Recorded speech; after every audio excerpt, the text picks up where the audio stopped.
बिस्मिल्लाहिर्रहमानिर्रहीम अस्सलामु अलैकुम वरहमतुल्लाह। उम्मीद है कि तमाम चाहने वाले खैरियत से होंगे।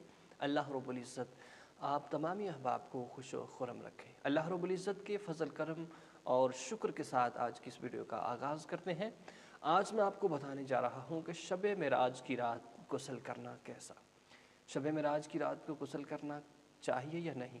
तो प्यारे साथियों, ऐसे लोग कि जिनके ऊपर जादू का असर है, जादू के अंदर मुब्तला है, किसी ने उनके ऊपर जादू कर दिया है, अगर वो इस गम से निकलना चाहते हैं, इस परेशानी से निकलना चाहते हैं, तो उनके लिए ये वीडियो बड़ी ही कीमती है।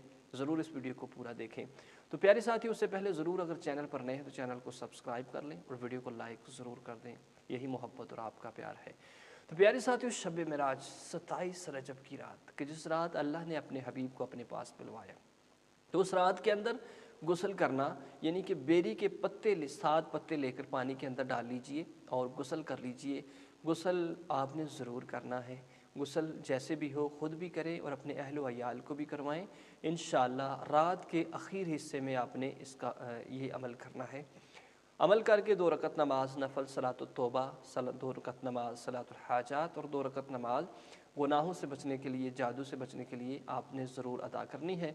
इंशाअल्लाह जब गुस्ल करेंगे तो उसकी बरकत से पूरे का पूरा साल आप जादू के हर किस्म के जादू से आप महफूज रहेंगे इंशाअल्लाह। तो ख़ुद भी ये अमल कीजिएगा और अपने तमाम अहबाब को भी ये अमल बताइएगा, ताकि तमाम उम्मत मुसलमान के लोग इस पर अमल करें और जादू से महफूज रहें। शुक्रिया।